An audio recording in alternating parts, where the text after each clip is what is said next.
السلام عليكم ورحمة الله تعالى وبركاته.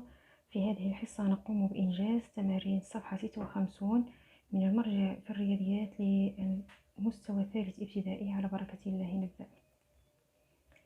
إذن التمرين رقم 1 في تقويم ودعم نهاية الأسدس الأول.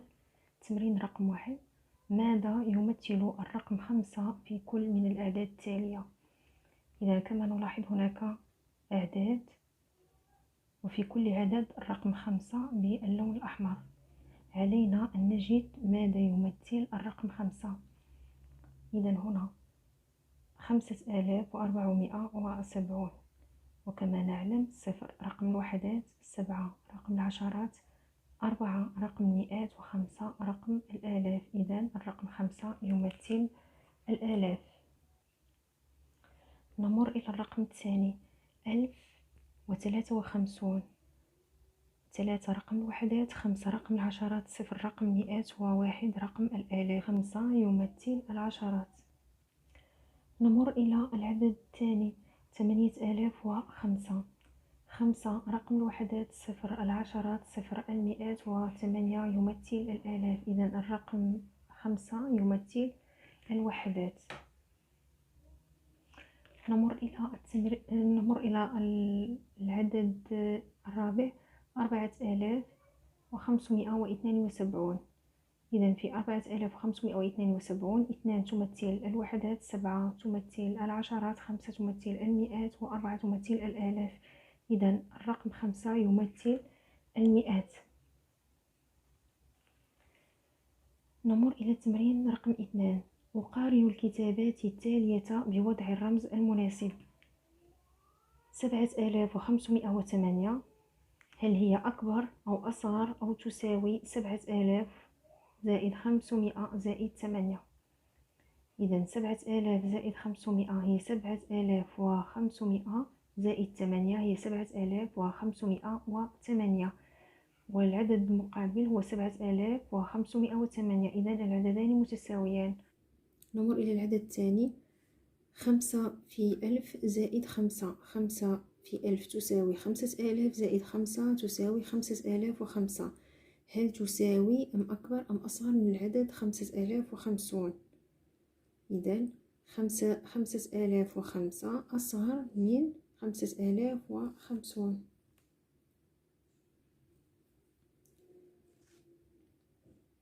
نمر إلى العدد الثالث: 3900 هل هي تساوي أم أصغر أم أكبر من 3 في 1000 زائد 9؟ 3 في 1000 تساوي 3000 زائد 9 هي 3009. إذن 3009 أصغر من 3900.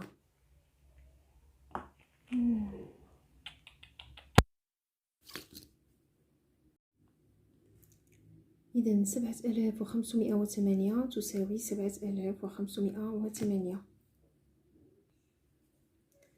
نمر إلى العدد الثاني. نمر إلى العدد الثاني: 5 في 1000 زائد 5. 5 في 1000 تساوي 5000 زائد 5 تساوي 5005.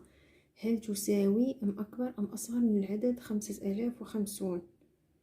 إذن 5005 أصغر من 5050.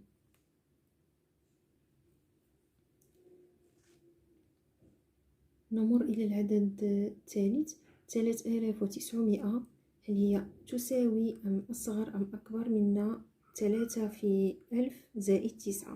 3 في 1000 تساوي 3000 زائد 9 هي 3009. إذن 3009 أصغر من 3900.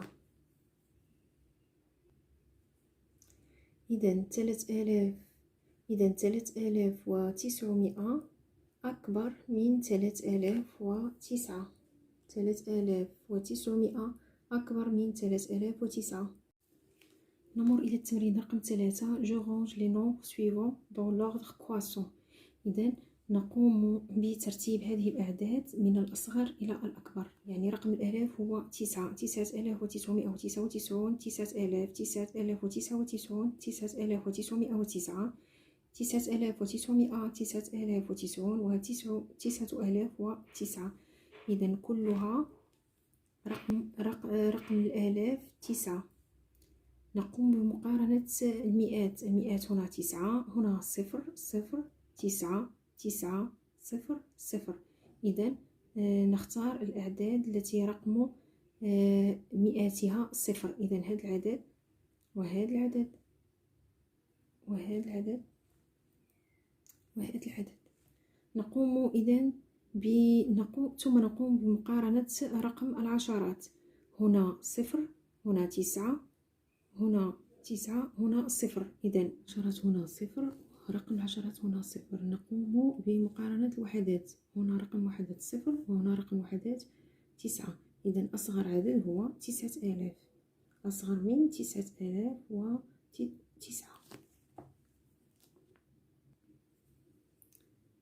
إذا نكتب هنا 9000 و 9009 أصغر من العددين المتبقيين 9099 و 9090. نقوم بمقارنة العشرات. هنا 9 هنا 9 ومقارنة رقم الوحدات. هنا 9 وهنا 0.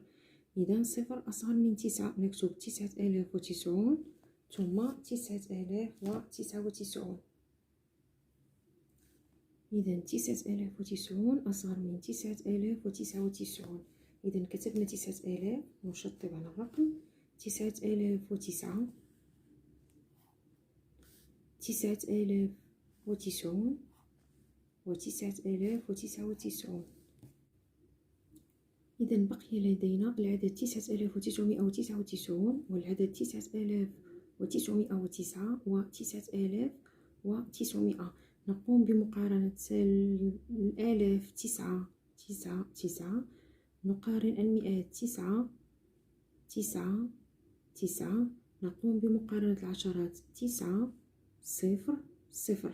إذا نقارن بين العددين 9909 و 9900. إذا نفس عدد الآلاف نفس عدد المئات نفس عدد العشرات. نقوم الآن بمقارنة الوحدات.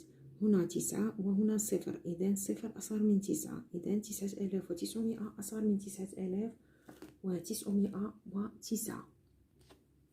إذا تبقى لدينا العدد 9999 نكتبه هنا.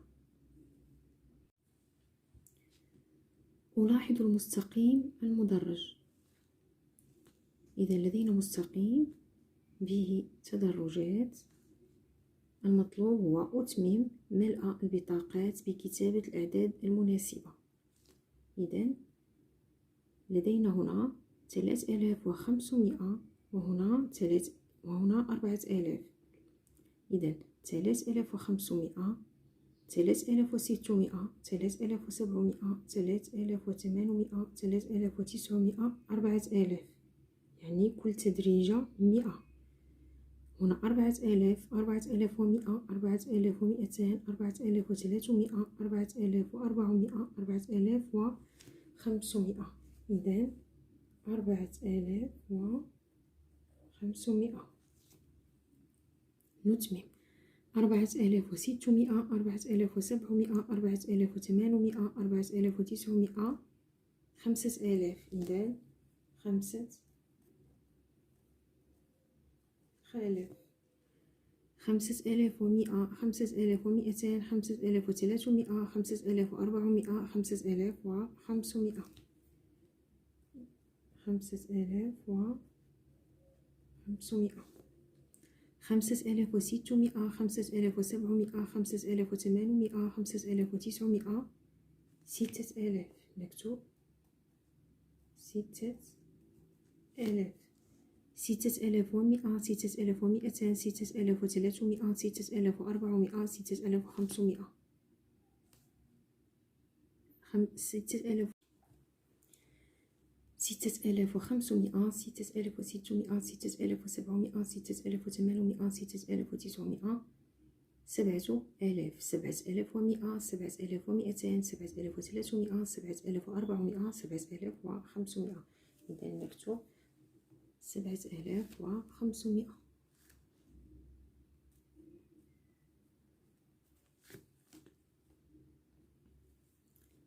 7500.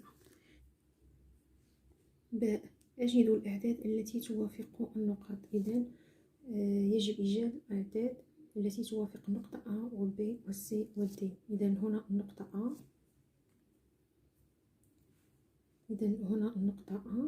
قبل A توجد 4000، 4100، 4200، 4300. إذن 4300.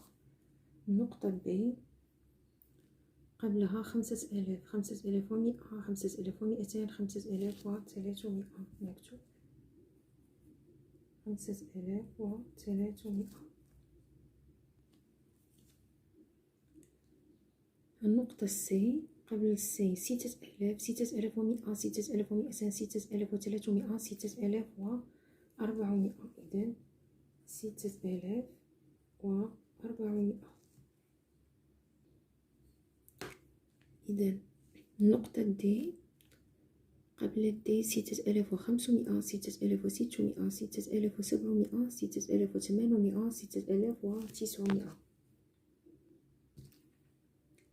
6900. نمر إلى التمرين رقم 5. Je mets une croix sous chaque deux droits perpendiculaires. إذن نضع علامة في تحت كل مستقيمان متعامدان. إذن المستقيمان الأولين متوازيان غير متعامدان. لمعرفة تعامد مستقيمان نستعمل المزواد.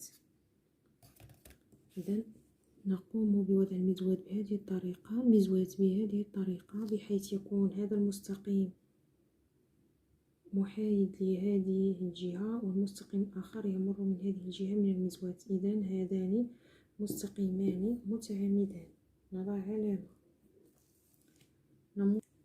نمر إلى هذين المستقيمين، نضع المزواد بهذه الطريقة، وهذا المستقيم لا يمر من هذه الجهة من المزواد. إذن غير متعامدان. نمر إلى المستقيمين الآخرين، نضع المزواد بهذه الطريقة. هذا المستقيم يمر من هنا من جانب المزواد، وهذا المستقيم يمر من هنا. إذن هذان مستقيمان متعامدان. نضع علامة في.